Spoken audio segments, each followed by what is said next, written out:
미국의 나스닥에 상장되어 있는 칩들은 제가 보기에는 이제 추세로 계속해서 밀고 올라가는 거는 끝나지 않았나 싶은 거예요. 반대로 우리나라 반도체 칩들, 장비 업체들 있죠. 이제 바닥을 다지고서 조금 올라갈 가능성이 있지 않느냐. 조선주, 조선기자재, 방산도 괜찮고 바이오도 저점에서는 괜찮고. 양자 컴퓨터 관련 테마주 어떻게 보시나요? 지금 가격에서는 제가 보기에 괜찮아요. 하이닉스가 원체 뭐 그 실력도 좋고 납품도 잘 되고 있고 그러니까 이거는 괜찮죠. 피해야 될 종목들이 좀 있어요.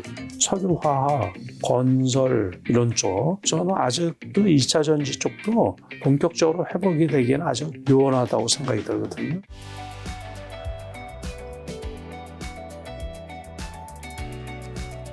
자, 이 영상이 찍힌 바로 다음날 이제 트럼프 대통령이 이제 취임하기 때문에 그에 관련해서 질문들도 많이 준비가 되어 있는데요.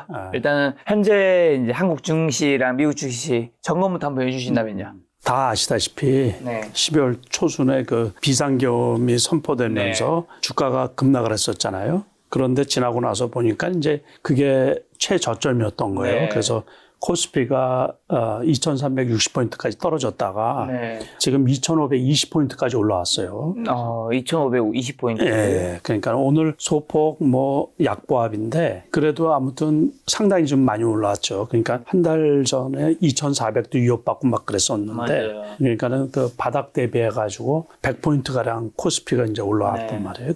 그러면서 조금 정치적으로는 아직도 이제 그 어지럽지만은 그래도 시장은 그 충격을 다 흡수를 하고서 그러니까 100포인트 정도. 그러니까는 이제 거기가 최저 바닥이다라는 그거를 이제 나타내 준 거고. 그렇죠. 미국 주식은 2,000포인트 넘었다가 그러니까 나스닥 기준으로 해가지고 2,000포인트 넘었다가 한 1,000포인트가량 떨어졌어요. 네.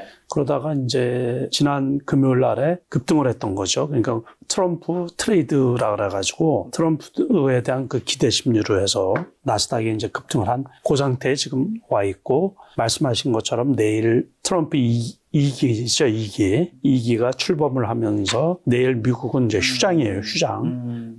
그리고 우리는 일단 다음 주부터 이번 주 금요일을 이 마지막 장으로 해가지고 한 열흘 정도 휴가에 들어가죠. 그러니까는 그래서 이제 시장이 관망 상태로 흐르지 않을까 그렇게 생각을 하고 있거든요. 트럼프 얘기해서 트럼프부터 먼저 한번 여쭤보려고 하는데 미국 트럼프 대통령이 이제 집권을 하죠. 그래서 오늘 사실 코인 가격도 굉장한 급등락세가 왜냐하면 변동성이 너무나도 큰 이벤트이기 때문에 증권 시장은 취임식과 함께 트럼프 당선인의 말과 행정 명령에 영향을 많이 받을 것으로 전망되는데 좀 어떻게 보시나 이 행정 명령도 되게 중요한 것도 많이 나오고 그러니까는 뭐 그거는 벌써 이제 어느 정도는 또 예비적으로 주가가 떨어질 섹터 뭐 이런 쪽은 좀 떨어지지 않았나 싶은 거예요. 그러니까 이제 관세 보복 관세하고 그 일단은 이 불법 이민자들 이제 추방시키는 거하고 뭐 이런 것들이 행정명령으로 이렇게 될 거고 인플레이션 감축법 같은 경우 그런 경우는 아직 좀 두고 봐야 되지 않느냐 이제 그래서 미리 반영이 돼가지고 그 코인 관련 주식들은 급등을 했었고 또 비트코인 가격 자체도 상당히 많이 올랐었잖아요. 그리고 미국 주식에 이제 일론 머스크 테슬라 같은 경우는 그때 320불에서 480불까지 아주 급등을 했었거든요. 그러니까 상당히 많이 올랐던 거예요. 그러다가 지금 이제 조금 조정 중에 있는 건데 그래서 그거는 벌써 우리가 트럼프가 당선된 지가 지금 꽤 됐잖아요. 그러니까 다 반영이 됐고 실질적으로 이제 시장이 어떤 식으로 이게 반응을 할 건가 이제 한번 눈여겨볼 필요가 있는 거죠. 그 부분 어떻게 생각하시나요? 이제 지금 오늘 비트코인이 또 신고가를 쳤더라고요. 신고가 쳐서 원화 기준으로는 장중이라 말하기도 웃기네. 비트코인 늘 장중이니까. 이런 6천도 돌파했었는데 이게 내일 트럼프가 취임식을 하는데 미국 주식이 휴장이란 말이죠. 그러면 사람들이 관심이 어쨌든 취임과 투자와 이렇게 연동해서 생각하는 사람들이 많을 텐데 주식시장은 휴장이란 말이에요.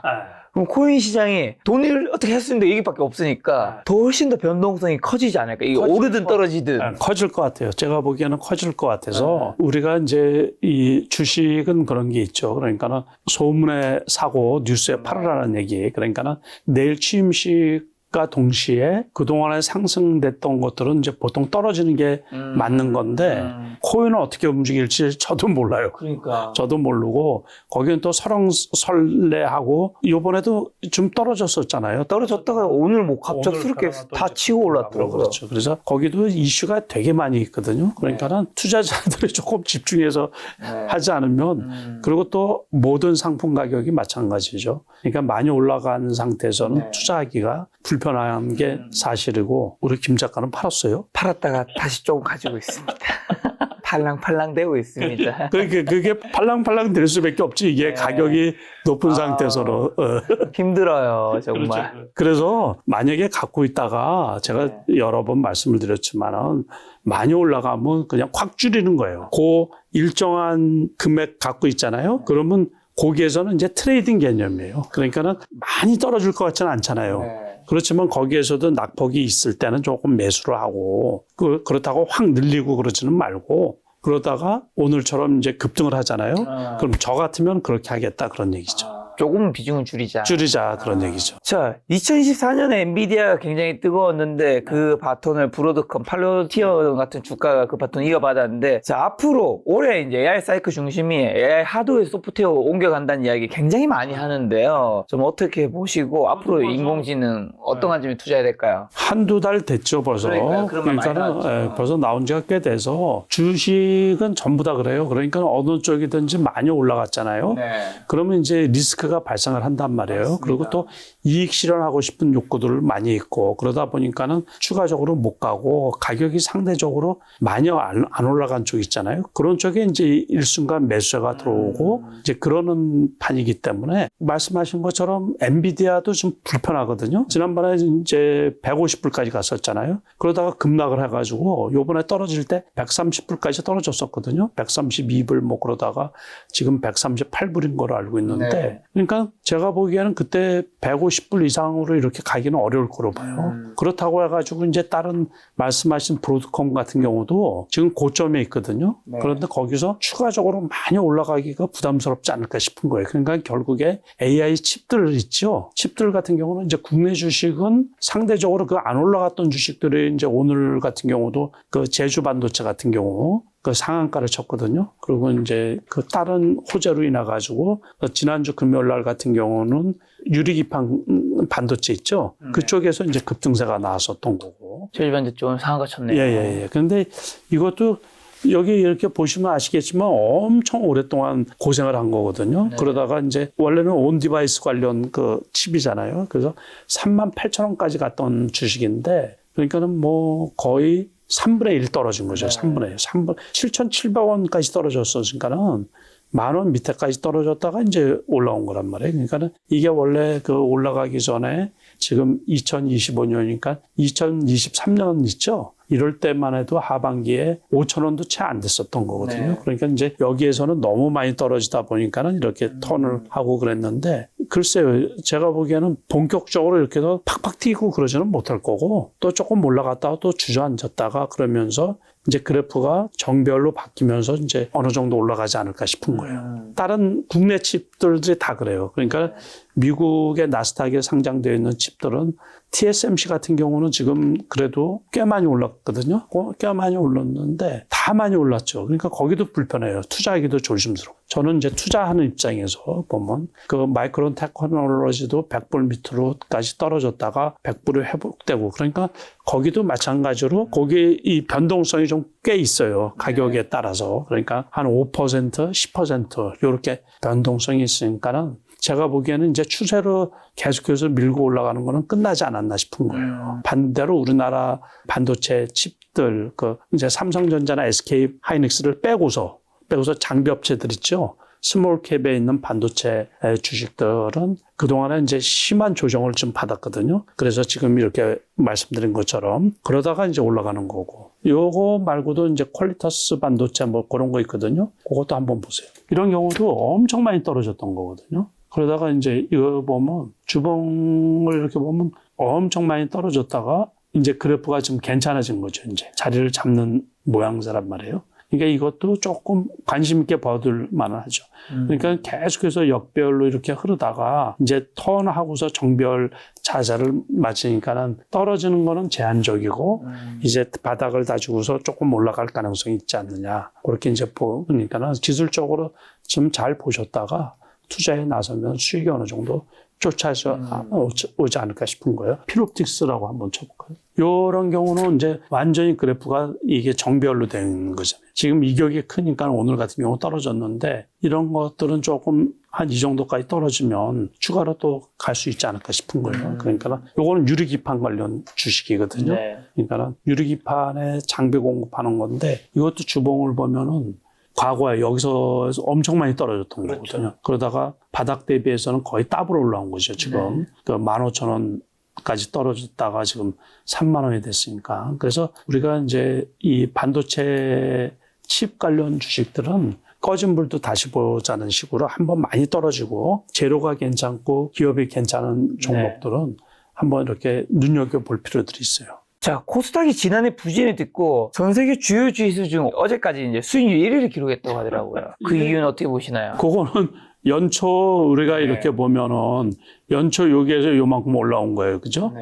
그러니까는 이제 지금 그 코스피하고 맞물려 가지고 네. 코스피도 역시 그 2,400이 깨지느냐, 그래서 2,350까지 가지 않느냐, 뭐 그랬는데, 결국에 2,400을 디딤으로 해가지고서 이제 100포인트 이상 올라왔잖아요. 네. 그거하고 걔를 같이 해가지고, 이제 더 이상 뭐 경제도 나쁘고 그러지만은, 그래도 기업의 기본 가치 있잖아요. 기업의 기본 그 가치에 맞춰가지고, 2,400 코스피 기준으로, 코스닥 같은 경우는 뭐 700포인트도 안 됐었거든요, 네. 이때 보니까 절대적으로 너무 싸다고 느껴져가지고 어느 정도 이제 반등을 한 건데, 이런 것들은 이렇게 생각을 하시면 돼요. 중국 같은 경우, 중국도 경기가 되게 나쁘잖아요. 네. 그 내수도 나쁘고 그러는데, 중국 주식 같은 경우는 바닥 대비해가지고 한 40% 정도 올라왔거든요. 그럼 엄청 많이 올라온 거죠. 홍콩 H 지수가 5,000포인트였는데 지난번에 그 이제 대규모 부양책으로 인해 가지고 8,000포인트까지 갔다가 지금 7,000포인트대 있거든요, 초반에.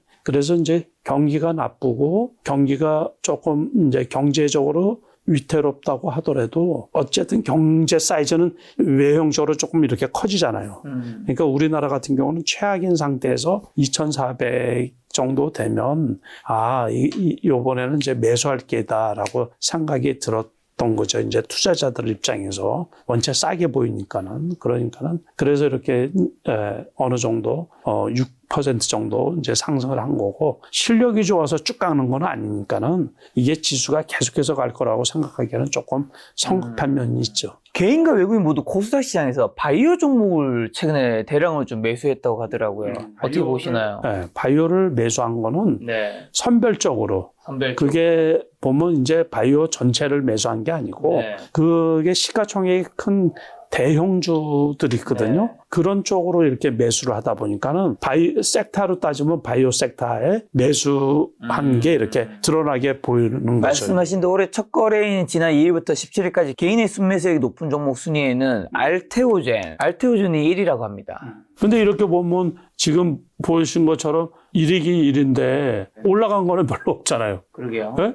그렇죠. 이거는 원체 좋은 적인데 45만 원까지 갔다가 지금 27만 원대. 네. 요때는 지난달에 그 계엄 때문에 네. 주가가 떨어졌을 때 있잖아요. 그때고 지금 31만 8,500원. 그러니까는 가능성이 괜찮을 거로 봐요. 이 회사는 원래 그 ALTB4 원천 기술 특허를 갖고 있다고 그러는데 네. 아무튼 그거로 인해 가지고서 엄청 많이 올라온 거죠, 이것도. 네. 그러니까는 지난해 초반에 20만 원도 안 됐었는데 배 이상 올라왔던 건데 그게 유효하다고 믿고, 이제 제가 보기에는 그 이때 떨어질 때 이제 지수가 떨어지면서 같이 떨어진 거라고 보시면 되고, 그때 물론 다른 쪽에서 특허권 침해 문제가 발생해 가지고 한번 떨어졌던 거거든요. 근데 기술적으로 봐도 지금 여기에서 이제 매물대가 있을 거 아니에요. 그러니까 네. 쭉 갖고 있던 분들, 그때 이럴 때 우리가 방송을 한번 했던 거로 기억을 하는데, 그래서 모 증권사에서는 목표가를 70 3만 원인가 이렇게 제시를 해가지고 좋다는 얘기죠. 네. 그러니까 그걸로 떨어졌네요. 근데 그 연구원 욕 많이 먹었을 것 같아요.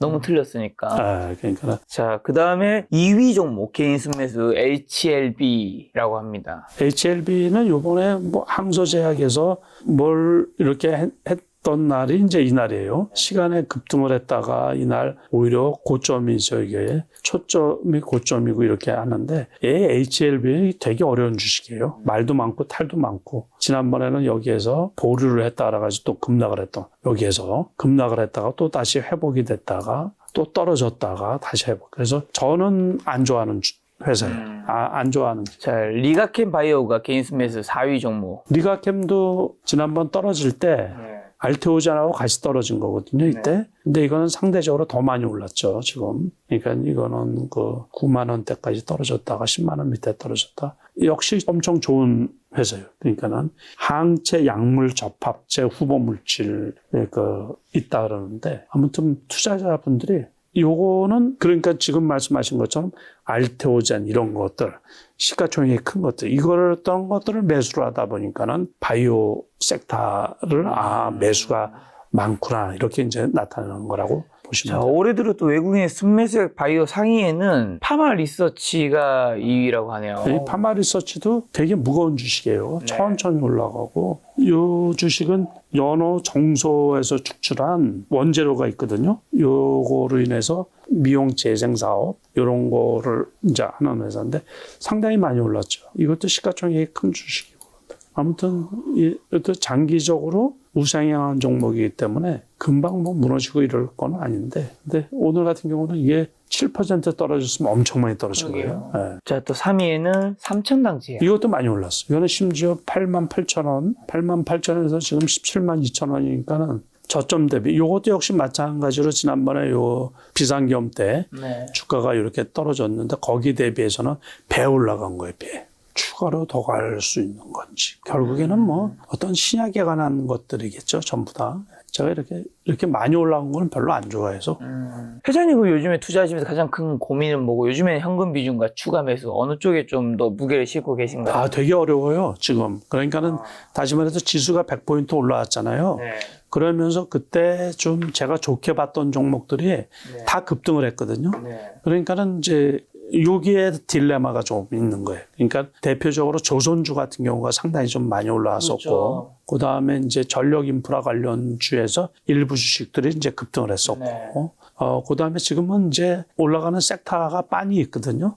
그러니까는 그거하고 아까 말씀드린 것처럼 그 유리기판을 비롯한 일부 반도체 업종 이런 식으로 이제 국한돼서 이렇게 올라가다 보니까는 기다리고 있는 것도 있고 일부 매수한 것들도 있고 또 우크라이나 재건주 같은 경우에서는 일부 종목에서 이제 저도 역시 수익을 조금 크게 냈었고 그래서 지금 많이 올라간 것 중은 매도를 하고서 좋은 섹터인데 떨어지기를 기다리는 쪽도 있고 그래요. 그러니까는 지금 이거 현금 비중이 얻은 때는 적었다가 얻은 때는 많았다가 그러니까는 쭉 갖고 가는 게 아니고 이게 트레이딩 개념으로 어떤 쪽에서는 좀 수익이 난 쪽은 이제 현금을 이제 많이 확보를 해놓고 있고 그때 사라서 이제 시장 보고서 대응을 하는 거거든요. 말씀하신 대로 미국과 인도에서 조선기업에 대한 협력 요청이 이어지면서 조선주들이 많이 올랐죠. 예, 많이 올랐죠. 대표적으로 HD, 현대중공업. 이 경우도 많이 올랐어요. 그러니까 우리가 지난번에 했을 때 여기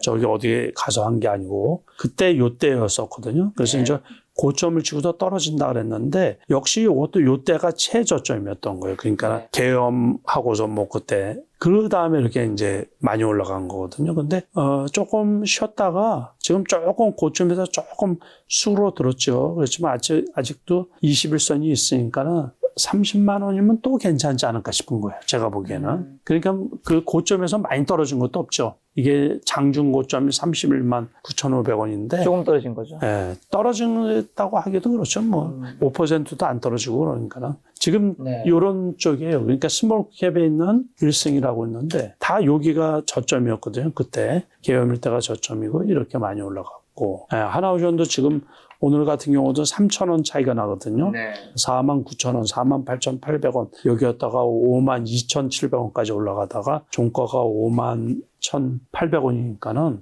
이런 거는 조금 쉬면 충분히 살만하죠, 이거. 근데 11선도 타치를 안 하고서 올라가니까 그래서 일부 조선 기자재, 네. 조선 기자재에는 앞으로 가능성이 좀 더 크지 않을까 싶은 거예요. 조정받는 종목도 있고, 그러니까 선별적으로 이렇게 보셔가지고, 그렇다고 지금 바닥권에 있는 거는 거의 없어요. 많이 떠 있는 거가 조금 부담스러워서. 그래서 지금 제가 이제 고민하는 거예요. 이게. 그럼 좋아하는 종목들은 많이 올라가 있고, 저게 쉬어야지 좀 들어갈 텐데, 여기에서 추격 매수하기는 좀 부담스럽고, 그래서 되게 불편한 상황. 정치 테마주는 어떻게 보시나요? 요즘에 아무래도 계엄령 이후에 이제 정치 테마주들이 좀 오르고 있는데, 이제 이재명 테마주, 오리엔트 바이오라는 종목도 있고요. 그 다음에 동원고속도 이재명 테마주라고 불린다고 하네요.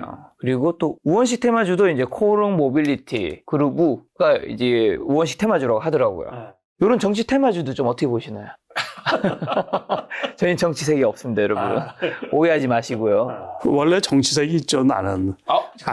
사람들이 다 있죠. 전 정말 없습니다. 그게 표현을 안 할 뿐이지. 저는 뽑았는 대통령 보니까 여야를 다 뽑았더라고요. 정말. 그러니까 이제 그때 이제 시대 상황에 따라서 다르고, 이제 사람이 정치적인 동물인데. 그렇죠. 있는 게 잘못이 절대 아니죠. 다만 이제 밝히면 이제 피곤할 수 있기 때문에. 그래서 이제 투자자고 우리가 그 대선 때, 총선 때 정치 테마주가 움직이기 때문에 항상 그 객관적으로 이 시장을 보려고 그러거든요. 맞아요. 그러니까는 비상계엄하고서 이재명 테마주 소위 그 주식들이 급등을 했었던 거죠. 점으로 해가지고. 그래서 이스타코 뭐 이런 것도 이렇게 이제 급등을 했던 거예요. 그때. 그 다음에 아까 보셨던 오리엔트 바이오. 오리엔트 바이오. 오리엔트 바이오 똑같아요. 이렇게 이제 여기에서 이렇게 급등을 했던 거거든요. 거기에다가 이쪽은 뭐 다 난리가 났던 거죠. 오리엔트 전공 이것도 이렇게 급등을 했던 거거든요. 전부 다. 그러면서 여기 급락하게 된 배경도 있어요. 전부 다.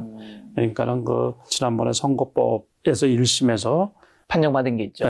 거기에다가 2심이 지금 3월 언젠가 뭐 그게 보도를 보니까 이렇게 해가지고 그것 때문에 이제 그 리스크가 발생하니까 주가가 쭈르륵 떨어졌었거든요. 그래서 이런 것들 저런 것들을 잘 살펴가지고 아무튼 여기에서 엄청 많이 올라간 거 아니에요. 이게 심지어 1,000원짜리라고 해도 5배 정도 올라가다 보니까는 좀 불편하다 보니까는 어떤 리스크가 생기면 주가가 쭉 떨어지는 거거든요. 그러다 보니까 또 대안으로 해가지고서 이제 우원식 테마주 해가지고서 이제 몇 개 종목이 있고 또 요번에는 또 김문수 장관인가? 그 관련 주식도 있고, 뭐, 그 홍준표 지금 대구시장 관련 주식도 있고, 그러니까 정치인 관련 주식은 다 있는 거예요. 옛날 같은 경우는 이제 안철수 관련주 그래가지고 안랩하고 써니전자 뭐 그런 게 있었고, 오히려 정치인 중에서 자기 관련주가 없다 그러면 그게 이상한 거죠. 그게 결국에. 근데 이제 우리가 조금 냉정하게 이렇게 보면은 그 관련주라는 게 되게 웃기는 얘기죠. 웃기는 얘기. 그러니까 미국도 역시 뭐 트럼프 관련주라고 해가지고 수혜주가 있는데 가급적이면 이제 정책주가 괜찮은 거죠. 정책주. 정책주는 어쨌든 돈이 정책에 의해서 정책 자금이 지원이 되고 그러면 그 수혜를 받을 수가 있잖아요. 그러니까 그쪽 주식이 올라간다 그러면 그건 합리적인 건데 우리가 단순히 인맥 관련주 있잖아요. 고향 기업, 뭐 지역구 기업, 누구하고 학교 동문이라고 그러면 그런 사람들이 오죽 많겠어요. 그렇죠. 그러니까 이건 투기꾼들이 붙여가지고서 띄우는 거거든요. 그렇다고 완전히 무시하기는 그렇고 그래서 우리가 앞으로 만약에 정치 일정이 어떻게 되느냐에 따라서 또 요동칠 수가 있어요. 그러니까 관심은 갖되 저가에 쌀 때 못 샀으면 추격해서 살 필요는 없고 잘 살펴볼 필요는 있죠. 이거는 우리가 이제 이번에 미국 주식 트럼프 관련 주식 해가지고서 많이 올라간 그 득을 본 게 있잖아요. 미국 대선은 4년 후에 또 있단 말이에요. 그러니까 요번에 거를 반면 교사로 삼아가지고 4년 뒤에 다시 써먹으면 되는 거고 국내야 지금 이제 그 개헌이 되기 전까지는 5년마다 대선이 있는 거고 그 사이에 또 총선도 있고 그러니까는 과거 거를 잘 살펴가지고 지금 수익을 내려고 하면 안 되고 어차피 이제 놓친 거고 리스크도 있고 그러니까 다음에 항상 되풀이가 되는 거거든요. 네.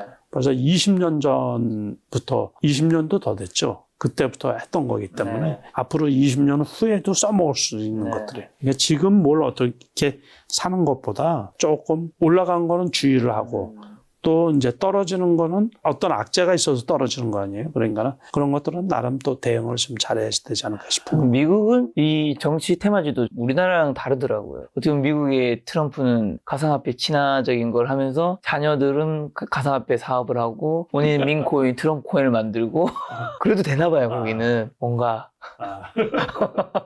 한국은 그러면 안 될 것 같은데. 네, 그렇죠. 거기는 뭐 그 이해가 안 되는 경우가 많이 있죠. 그러니까. 거기는 결국에는 경제만 잘 살리면 결과만 좀 오는 건 좀 괜찮은 건지는 잘 모르겠는데. 위법하고 탈법만 없으면 되는 거죠. 위법하고 법 테두리 안에서 하면 괜찮은 거고 법을 벗어나서 그러니까는 거기도 뭐 얼마나 그 법이 엄정하게 잘 지켜주고 그러겠어요. 그러니까. 미국엔 법 때리면 뭐 몇백 년 때려버리는데. 네. 자, 올해 또 양자 컴퓨터 관련주가 투자 주의 종목에 대거 지정되었는데요. 양자 테마 열풍이 불면서 관련주들이 거래량이 폭발하고 주가가 급등락을 반복하고 있는데 어떻게 보시는지. 이게 국가 금뜨가면서 근데 젠슨항이라든가 다른 이제 CEO, 빅테크 CEO들이 아직 이르다, 뭐 20년, 30년 뒤에 이르다 하면서 이제 주가가 급등하겠는데, 뭐 아톤이라는 주가도 이렇게 올랐다가 떨어졌고요. 그 다음에 CQ센 이렇게 올랐다가 떨어졌고, 아이윈 플러스도 마찬가지 움직이고요. 그 다음에 코이버라는 종목도 있고요. 거의 뭐 비슷한 차트네요. 엑스게이트, KCS.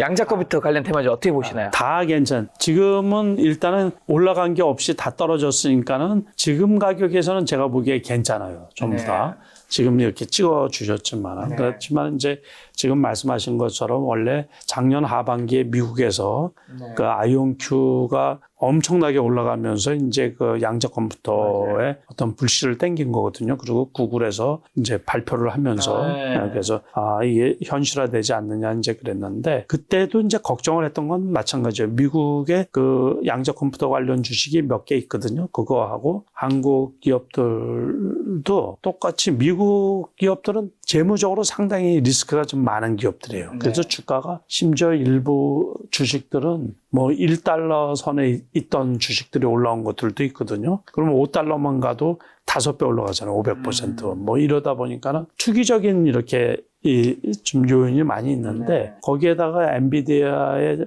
젠슨 왕이 지난번에 그 양자 컴퓨터가 그 상용화 되려고 그러면 15년 정도는 있어야 된다고 이렇게 발표를 하면서 이제 양자 컴퓨터 관련 주식들이 미국에서도 급락을 했던 거고 결국에 따라서 이제 한국 그 양자 컴퓨터 관련 주식들도 급락을 했던 거거든요. 그냥 급락을 했지만은 지금 이제 국내 주식 같은 경우 그래서 저도 이걸 가지고서 지지난주 월요일 날부터 매도하고 막 그러느라고 정신이 없어서 여기에서도 뭐 수익이 났다가 많이 손실이 나고 막 그랬거든요. 근데 지금 일단은 여기 이렇게 바닥권이 있잖아요. 이럴 때. 이럴 때는 양자 컴퓨터 이슈가 없던 때거든요. 그렇죠. 그러니까 여기까지 떨어지면은 매수해도 된다는 얘기죠. 지금은 근데 이 바닥권보다는 조금 높은 상태인데 그러니까 그 기대 심리가 아직도 조금 살아있다는 얘기예요. 그러니까 그래서 조금 더 떨어지면 이런 것들은 좀 그냥 장기적으로 그런데 그 일각에서는 한 몇 년 내에 그래도 의미 있는 이제 기술 개발이 이루어질 거다. 그러니까 무시할 수는 없는 거죠. 그렇죠. 우리가 2차 전지 관련 주식들도 또 거기에다가 로봇 관련 주식들도 5년 전 훨씬 전부터 움직이기 시작을 했던 거거든요. 그러다가 이제 꽃을 피우는 것처럼 어떤 게 새로운 분야가 이렇게 열리고 그러려고 그러면 진통이 다 있는 거죠. 진통. 그러니까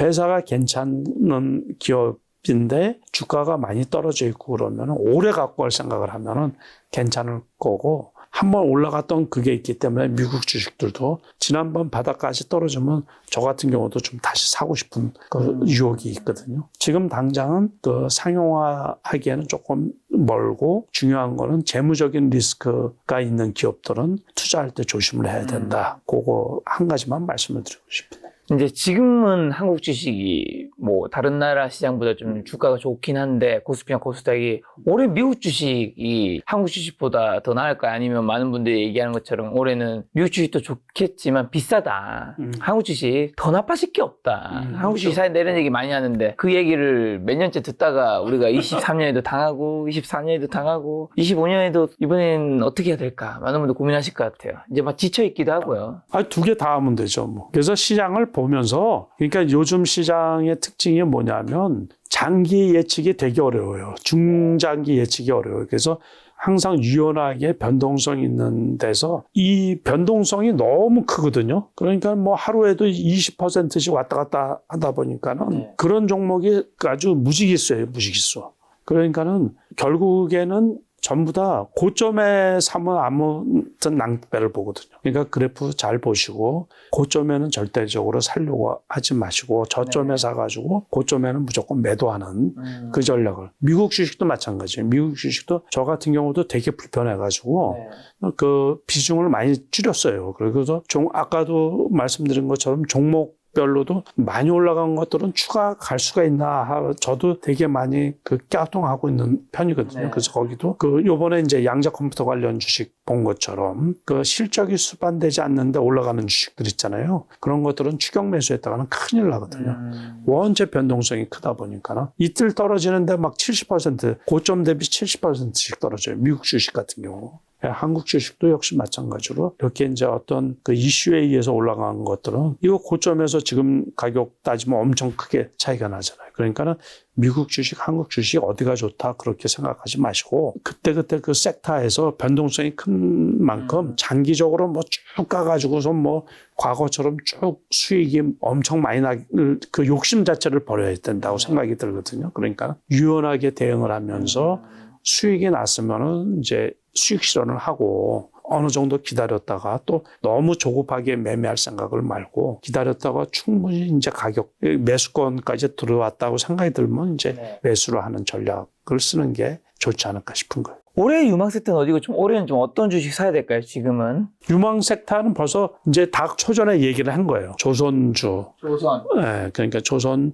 기자재, 방산도 괜찮고 바이오도 저점에서는 괜찮고 또 이제 일부 엔터주들도 저점에서는 괜찮고 그러니까 다 저점에서는 괜찮은 거예요. 그리고 칩 관련주들도 저점에서는 괜찮고 그러니까 이제 지수가 폭락을 할 때 있잖아요. 그럴 때 이제 그런 주식들은 저점에서 이제 매수를 하면 가능한데 지금 어려운 게 그렇게 조선기자재 남들이 다 좋다고 하는 것들은 벌써 바닥 대비 많이 올라갔다는 게 이제 문제가 있다는 얘기죠. 그러니까 그런 것들을 이게 올해 내내 좋을 거야. 그런 생각은 꿈도 꾸지 마시라는 얘기예요. 그러니까 그거는 그렇죠. 지난해에 전력인프라 관련주가 몇 달 올라갔어요.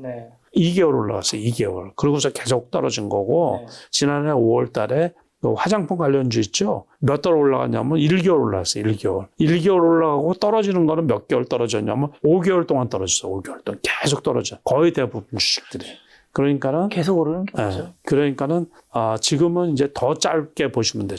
더 짧게. 그래서 좋게 봐도 한 달 뭐 이렇게 보시면 되는 거고. 요번에 이제 조선 기자재 주식들이 보통 보면 한 달 넘게 지금 올라갔거든요. 그러면서 많이 올라갔는데 저도 이제 딜레마가 여기서 추가 상승하기가 가능한가 이제 그런 데 의문점을 갖고 있는 거예요. 자, 이번엔 증권사 추천주 좀 여쭤보려고 하는데요. 자, 유한타 증권에서는 하이브를 추천했는데 올해 완전체 컴백을 앞두고 있는 소속 아이돌 그룹 BTS로 인해 하이브 매출 상승과 주가 상승 동력이 되살아날 것으로 전망한다고 하더라고요. 어떻게 보시나요, 하이브? 맞아요. 저도 괜찮을 거로 봐요. 그러니까 지금 이렇게 벌써 꽤 많이 올라왔잖아요. 꽤 많이. 그러니까는 조금 이렇게 올라왔다가 좀 떨어지잖아요. 그러면 괜찮지 않을까 싶은 거예요. 지금 그래봤자 뭐 많이 떨어질 것도 없어요. 하다못해 한 10,000원 정도라도 떨어지면 괜찮지 않을까 싶어요. 그리고 한국 콜마. 최근 K뷰티 기업들이 글로벌 시장에서 잇따라 수주를 늘리고 있는 상황에 주목했다고 하네요. 특히 자회사 연우가 올 3월 미국에서 대량 수주를 예고하고 있다면서 회사가 연초 예상치에 뛰어넘는 성장률을 기록할 수 있다고 분석했다고 합니다. 이거 기술적으로도 좋아 보이는데요. 그러니까 여기 이제 바닥을 다지고 이때 이제 급락을 했잖아요. 그러니까 바닥을 다지고서 지금 턴하는 게 물론 그냥 못 올라가거든요. 그래서 조금 쉬었다가 가도 가는데 괜찮을 것 같아요. 장기적으로. 그 다음에 삼성증권에서 또 엔터주를 추천했는데요. JYP 엔터, 신인 아이돌 그룹 킥플립은 20일 글로벌 데뷔를 앞두고 있고 첫 앨범이 선주문으로 30만 점 판매고를 달성하면서 기대감이 부푸고 있다는 설명을 했고, 하나증권에서도 JYP 엔터를 올 한 해 소속 아이돌 그룹들의 글로벌 투어 규모가 확대되기 때문에 스트레이 키즈의 북미, 남미 스타디움 투어 규모가 예상치를 크게 상회하고 하반기 한국과 일본 등의 돔 투어 추가 시 투어 규모가 전년 대비 2배 수준을 전망한다고 하네요. 이거는 고점에서 원체 많이 떨어져가지고 네. 이거는 조금만 싸게 사면 가능성이 좀 큰 거로 보네요. 괜찮은 네. 것 같거든요. 근데 이것도 바닥 대비해서는 많이 올라온 거예요. 이게 4만 원대까지 있다가 지금 7만 원이 넘으니까는 바닥 대비 많이 올라서 조금이라도 쌀 때 사세요. 이렇게 좀. 엔터 중에서는 어디 쪽을 제일 좋게 보시나요? 그래서 하이브가 괜찮지 않을까 싶어요. 아까 전에 봤던 하이브. JYP도 괜찮죠, 이거. 네. 어쨌든 한우물만 파는 쪽이니까는 괜찮은 것 같아요. 가격 대비도 그렇고. 자, 그리고 삼성증권에서 또 SK 하이닉스를. 하이넥스도 지금 많이 단기적으로 이렇게 많이 올라왔거든요. 네. 그러니까는 요것도 무조건 이제 그런 종목들 있잖아요. 네. 조금 떨어질 때 사면 괜찮죠. 이거. 네. 하이닉스야 원체 뭐 엔비디아 그 실력도 좋고 납품도 잘 되고 있고 그러니까 이거는 괜찮죠. 아, 하이닉스 이렇게 많이 올랐는데 같은 대장주의 삼성전자는 처참하네요, 정말. 만약에 이게 지금 자사주 매입을 안 하고 그러면 더 빠졌다는 얘기잖아요. 그러면 5만 원도 깨져서 많이 기는 거죠. 계속 자사주 매입을 하고 그러니까 이렇게 되는데 이번에 그 가장 저기 한 게 엔비디아의 젠슨 황이 설계를 다시 하라고 그랬잖아요. 그러니까 자기네 거하고 안 맞는다는 얘기죠. 그러다 보니까는 그때 또 이제 반짝해가지고 조금 며칠 올랐는데 역시 지금 흐르는 그래프상으로 너무 안타깝네요. 안 좋은 거거든요. 그러니까 이건 좀 안타깝죠. 어떻게 보면 지금 AI 시대에 삼성전자 발빠른 대응을 못했기 때문에 네, 그렇죠. 시총 2위 SK 하이닉스가 언젠가 삼성전자를 혹시 제칠 수도 있을까요? 그럴 수도 있죠. 그거는 뭐 특히 이제 초격차라 그래가지고 이쪽은 한 번 늦으면 우리가 그 쫓아가기 어려우니까. 그러니까요. 작년 사실 하반기 뭐 3분기부터 HBM 납품한다 했는데 여전히 지금 안 되고 있는 거 보면 네. 조금 어렵지 않을까 싶은 그래서 생각. SK하이닉스 추천한 이유로 올해 HBM 매출이 전년 대비 2배 이상 성장한 27조 원 수준이 될 것을 전망했고 그러면서 인공지능 반도체 생태계를 주도하는 기업이 높은 기업 가치에 부여할 수 있는 상황이라고 짚었다고 하네요. 그러니까 하이닉스 같은 경우는 어느 정도 갖고 있는 게 좋죠. 그러니까 조금 지금 바닥 대비해서는 올라왔다고 하더라도 다시 말해서 이제 보초 개념으로 좀 갖고 있다가 떨어지면 더 사고 하는 전략 있잖아요. 예를 들어서 지금 갖고 있다가 한 여기에 달 정도로 이격이 발생하잖아요. 그러면 이걸 좀 메꿔줘야 돼요. 근데 기술적으로 보면 여기에서 조금만 더 떨어져도 좋겠네. 한 21만 원 밑에 정도면 좋겠네. 21만 9천 원까지 갔으니까. 지금은 이제 그 크게 지수가 안 밀리잖아요.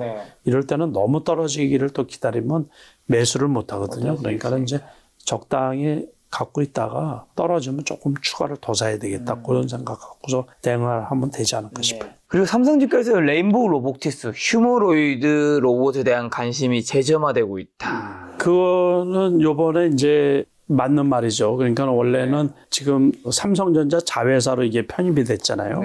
그러다 보니까 그때 이제 갭상승을 하고서 기술적으로 봐도 상당히 고가인데 되게 좋거든요. 이거 기술적으로 봐도. 쭉 타고 올라가잖아요. 그러니까 금방은 이게 떨어질 일이 별로 없는 거예요. 그죠? 이때 샀으면 대박이었는데 보기는 봤었거든. 그때 보기는 봤는데 10만 원 초반일 때 이거 올랐다가 떨어졌다가 지금 이렇게 다시 오르는 거네요. 네. 그때는 뭐 그냥 원래 이제 우리가 다 알고 있는 이슈니까는 그러다가 이게 한참 쉬었다가 여기에서 한참 쉰 거 아니에요. 그러니까 작년에 뭐 그 반년 이상 쉬다가 일봉을 보면 뭐 엄청 많이 쉬었는데 그거 맞는 말이죠. 그런데 이게 그 지금은 이제 다 안단 말이에요. 다.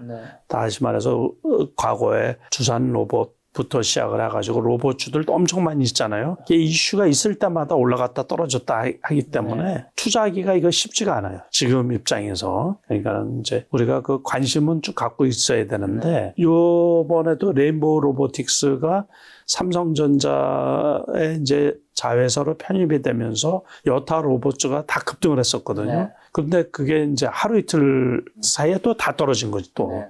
레인보우 로보틱스만 괜찮은 거지. 저 이거 관리 차트 보면서 궁금한 게 여쭤보고 싶은 게 램보틱스 만약에 이때 사는 사람이 있고 이때까지 가지고 있었으면 그냥 쉽게 뭐 2년만 가지고 있었으면 10배 이상 가는 거잖아요. 근데 이렇게 가지고 있는 사람이 없을 거란 말이죠. 일반 투자자들은 네. 거의 없죠. 사고 팔고 하면서 오히려 더 마이너스가 났을 거란 말이죠. 그리고 아니면 이익이 줄어들었거나. 근데 또 어떻게 보면 우리가 올라가는 주식은 막 팔고 싶어서 안달이 나는데 떨어지면 팔지를 못하잖아요. 팔지 못하면서 마이너스 10%, 20%, 30% 되면 또 물타기 또 들어가고. 여기 사실 약간 좀 반대로 돼야 되는 건데 왜 이렇게 안 될까요? 종목마다 보면 플러스 10%, 20% 나면 수익 확정시키고 팔고 계좌에 남는 거는 뭐 마이너스 20, 30, 40짜리 막 파란색으로 가득하잖아요. 근데 이제 그거는 통찰력이 없어서 그런 거지, 통찰력. 그러니까 그 투자자들이 저도 역시 마찬가지거든요. 저도 만약에 그런 이 주식이 이때는 이제 여기에다가 조금 올라갔을 때 삼성전자에서 지분을 조금 투자를 했다라는 얘기지. 그렇죠. 지금 저렇게 자회사가 될 거는 생각을 못 하고 협력 관계다 뭐 그런 얘기가 나오면서 이때 이제 크게 올라갔던 거란 말이에요. 이게 지금 월봉을 봐서 그런 건데 일봉은 나오지도 않을 거예요. 주봉만 봐도 그럴 거예요. 주봉만 봐도. 그러니까 이때나. 그러니까 아무튼 회사가 괜찮은데 삼성전자에서 투자를 했다 그러니까는 그때가 이제 이렇게 올라간 거. 그러면 다른 기업들도 많이 있잖아요. 로봇 관련 주식들도. 근데 이것만 그 혜택을 본 거지. 그러니까 결론적으로 결과론이 그렇다는 얘기지. 일반적인 건 아니고. 두산도 있지 않나요? 두산 로보틱스 했나? 아, 두산 차트가 그렇게 막 좋지 않네요. 이거는 10만 원 넘었었거든요. 12만 원까지 갔었잖아. 근데 이제 만약에 지금 논리대로 한다 그러면 이때 사신 분이 지금까지 갖고 있으면 반토막이 난 거 아니에요. 근데 이것도 또 역시 3만 원부터 올라간 거거든요. 그러니까 이제 과하게 올라가서 그런 거고 올라갈 때는 기대 심리나 뭐 좋은 뉴스가 다 나오는 거고 떨어질 때는 나쁜 뉴스만 나오는 거고 그런 거죠. 그래서 우리가 손절도 중요하고 익절도 중요하고 그러고 때로는 기다림도 중요한데 그래서 주식 투자가 어려운 거죠. 그렇죠. 제가 뭐 그 30년을 넘게 하고 전업 투자를 25년을 했는데도 어렵거든요. 어려운데 일반 분들은 마찬가지예요. 그래서 이제 그 주식 투자가 과거에는 그냥 갖고 있으면 올라가는 그런 시대도 한때 있긴 있었죠. 확률적으로. 근데 또 지금은 그것도 아니고 그러니까는 이것도 참 어려운 거예요. 그래서 역시 어려워서 그때그때 판단도 잘해야 되고. 자, 그리고 하나증권에서 HD 현대일렉트릭을 북미 업황이 여전히 견조한 데다 글로벌 동전 기업 대비 기업 가치가 낮다는 점을 이유로 들면서 추천했네요. 오늘은 진짜 많이 떨어졌네요. 오늘은. 와, 이거 진짜 지난해 많이 올라갔다가 한번 조정을 받았어요. 작년에. 그러다가 또 다시 올라타가지고 쭉 올라갔는데 오늘은 진짜 많이 떨어진 거예요. 오늘은 7%가 넘게 떨어졌으니까 이익 실현을 하고 싶은 거겠죠. 그러니까 이렇게 비교적 거래량이 많은 상태에서 이렇게 왔다라는 것은 기관이나 큰 손 있잖아요. 그런 쪽에서 이게 그러니까 연중 고점 아니에요. 그죠? 52주 사상 최고점이었는데 그러다가 이제 이게 집어던진 거 보니까는 글쎄요 이제. 자, HD 붙으니까 아까 전에 못 봤던 HD 현대중공업 이건 봤는데 나머지 또 조선들이 있잖아요. HD 한국, 조선해양도 있고요. HD 현대, 미포도 있고요. 그 다음에 삼성중공업 있죠. 그 다음에 하나오션까지 다 봤는데 조선주 아까 좋다고 말씀하신 이 중에서는 대장들이니까요. 어디가 그래도 제일 괜찮게 보시나요? 글쎄요 괜찮게 봐요. 그러니까 다 괜찮지 않을까 싶은데 이제 삼성중공업은 상대적으로 가격이 싼 상태에 머물러 있다가 여기서 급등을 한번 나온 거 아니에요? 그러니까 조정을 받으면 오늘도 저점이었다가 그냥 확 올라갔는데 장 초반에 그래서 대놓지 않았으면 사지도 못했어요.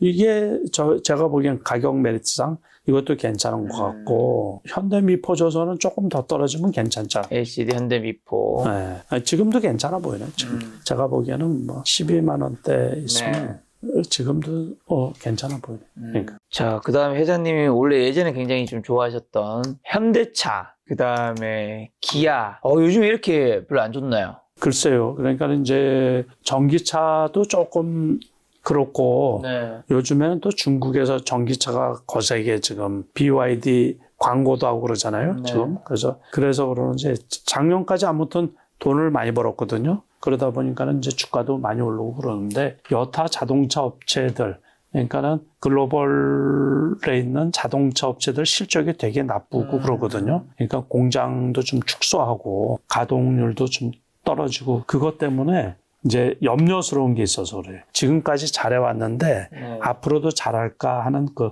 염려스러움 때문에 그래도 바닥 대비해서 이거 9만 원까지 떨어졌었거든요. 그러니까 한 1만 원 정도 올라온 상태죠, 지금. 그래도 여기에서 10만 원 초반 뭐 여기서 무난하지 않을까 싶은 거예요. 자, 그리고 방산도 좀 좋게 본다 얘기해 주셨는데 방산의 대장주는 하나 에어로스페이스 있고요. 그 다음에 LIG 넥스원 차트들이 좀 전반적으로 좀 비슷한 모양이긴 한데 현대로템, 그 다음에 한국항공우주 그리고 하나 시스템이 있는데 좀 어떻게 그러니까는 아까 네. 우리가 이제 지난번에 한번 봤었어요. 네. 이거 11월 달. 네. 그때 떨어질 때였었거든요. 떨어지는데 역시 이제 바닥까지 떨어지니까 그 바닥에서는 실적이 괜찮고 그러니까 일반적으로 전부 다 올라왔던 거예요. 현대로템도 그렇고. 현대로템. 네, 이것도 그때 떨어질 때 다 같이 떨어졌다가 네. 바닥에서는 꽤 많이 올라온 거예요. 그러니까 네. 한 1만 원 정도 올라왔으면 한 20% 정도 올라왔으니까는 방산주든 조선주든 전부 다 좋다고 생각이 들어서 많이 올라가잖아요. 이게 실적 대비 오버슈팅을 했다 싶으면은 이익 실현을 하고 싶은 게 있거든요. 네. 기관이나 여타 투자자들의 그러다 보니까 이제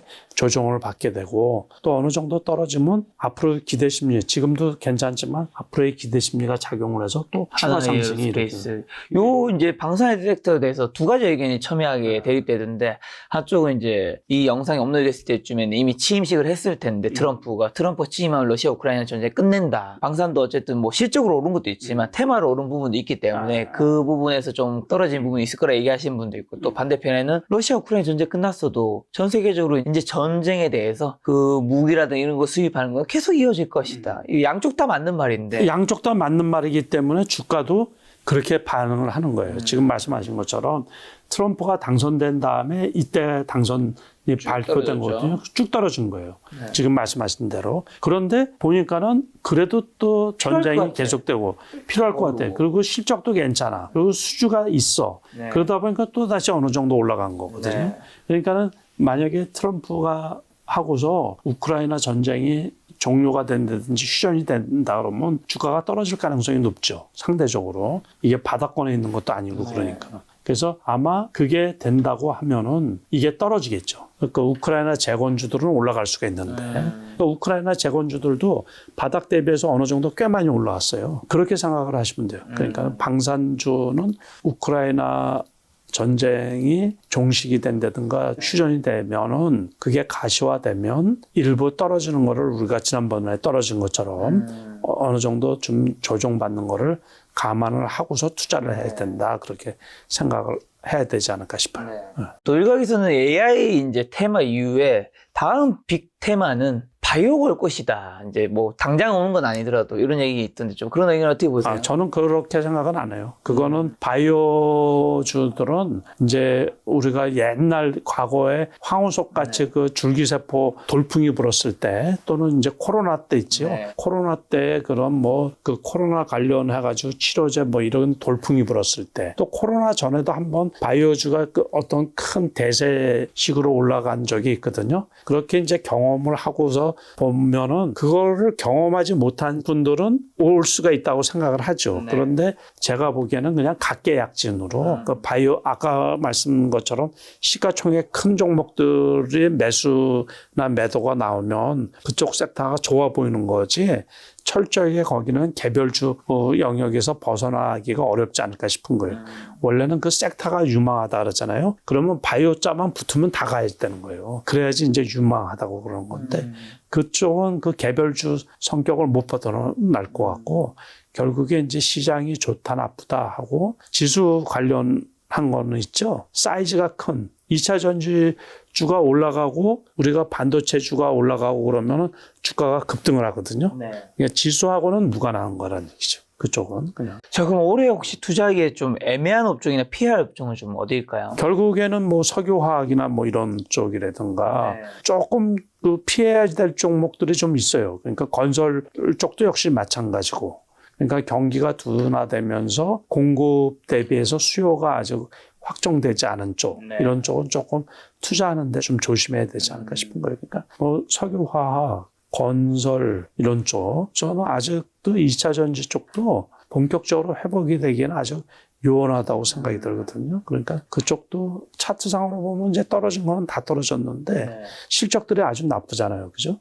그러다 보니까 요즘 건설주 안 본 지 좀 됐네요. 건설주 뭐가 있죠? DLNC 뭐 이런 것들이라든가 네. 현대건설 같은 거는 조금 현대건설. 현대건설 뭐 이런 것들을 보시면 되죠. 대표적으로 그다음에 GS 건설 이런 거. 저는 차트가 별로 좋지 별로 않네요. 않죠. 좋을 리가 없죠. 좋을 리가.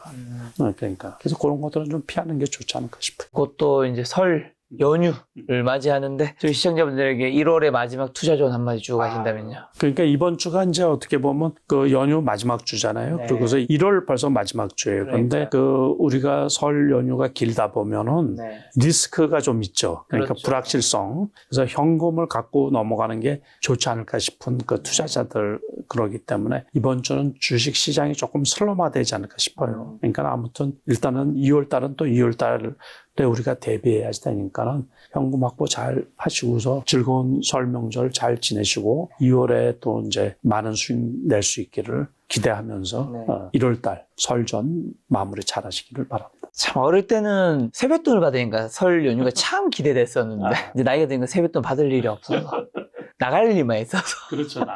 뭔가 설 연휴가 예전처럼 반갑고 그런 건 좀 다른 것 같은 느낌이 있네요. 그래도 가족과 만날 수 있는 시간이니까요. 즐거운 설 명절 보내시기 네. 바랍니다. 새해 복 많이 받으시기 바랍니다. 네. 오늘 만나볼 손님은 남석가 회장님이었습니다. 지금까지 여러분 소중한 시간 함께해 주셔서 정말 감사합니다. 오늘도 김 작가였습니다. 고생 많으셨습니다. 예, 감사합니다.